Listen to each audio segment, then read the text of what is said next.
You're thinking about downsizing, moving away from the family home into maybe an apartment or a condo or a smaller house, then this video is for you. Hi, I'm Casey Turton. I'm a certified life coach, and this is the Wins Life Hacks and Life Coaching channel. And today we're going to take a look at the top 10 things you should think about when you're thinking about downsizing. Stick with me.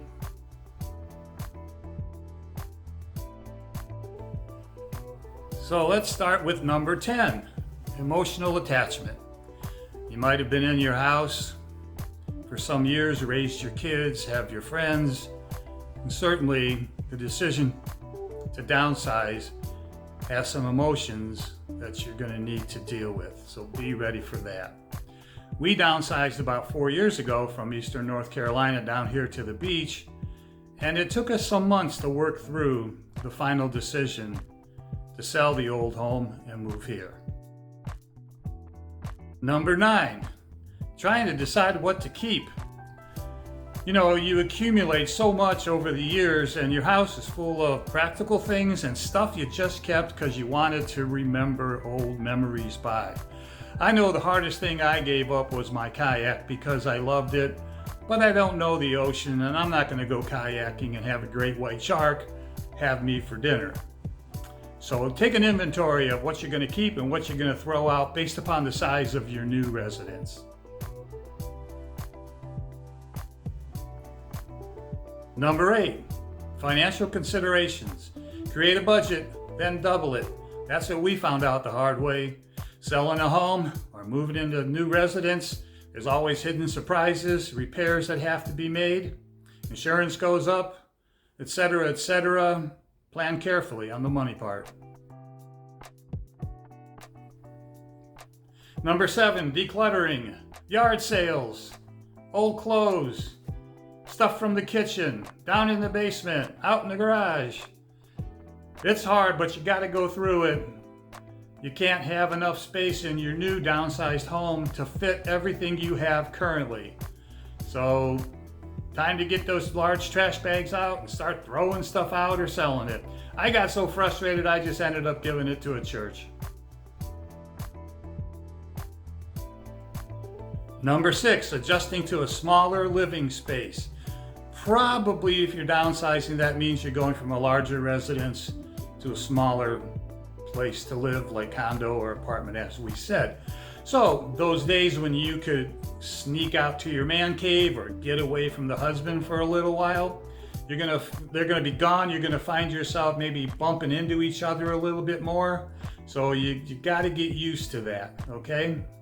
That's a warning. Number 5, finding that new home. Now, I'm not a realtor. I'm not trying to sell you anything, but I'm just giving you some advice that when you start to talk about downsizing, friends are going to give you all kinds of recommendations. My advice is, if you can afford it, go down and visit the area several times, get a feel for the neighborhoods, medical, hospitals, services that you're going to need. Don't just rely on a brochure or a video. Number 4, counting down to number 1, time management. Boy, I'll tell you, downsizing takes a lot of time. Say goodbye to your evenings. If you are in your 60s or 70s and you're still working, this is going to become almost a full-time job. So be aware of the fact that you can't just take a Saturday afternoon and get a lot of it done. Because like I said in earlier points, with the downsizing and the decluttering, that's a lot of time slots that are being burned. So manage your time accordingly.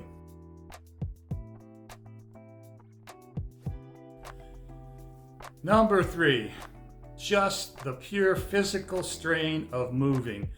We're not 19 anymore. It's not good to get that lower back out of shape, picking up a bunch of heavy boxes. Do what you can, but stay within your limits. Earlier on, we talked about budgeting, so budget for some moving and packing help, or hire a home organizer for the place you're in and the place you're moving to. A home organizer can often give you a lot of good insights and keep you from busting your bones trying to move. Number 2, getting the family on board. Talking to the kids, grandkids, letting them know what your plans are. They may have some reactions to you moving further away from them, or they may not want you to sell the old homestead because it is a valuable family asset, and we're talking estate planning here.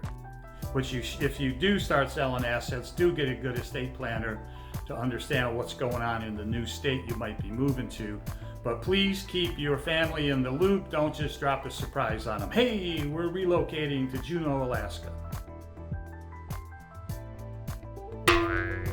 And the number one issue that we experience as we downsize is letting go of the past. You know, we've grown up, or we've raised our children, or we've lived a long time in a particular place, and we've accumulated memories and emotions and parties and, you know, Christmas and all that. And so we have to gradually find a way to rebuild a new life with new friends, new socialization, and not sit in your new place and ruminate. And I must admit that it took me about a year to get through that rumination stage of, did I really make a good decision? I really miss my neighbor. Things like that. Those feelings are going to be with you for a while until you finally craft your new future. So I hope these 10 items, 10 things and 10 issues about relocating and downsizing have helped. If they have, why don't you like and subscribe to my channel, where there's lots of great content coming at you every week. I really appreciate it. And I'll see you maybe in your new place of residence. Have a great day.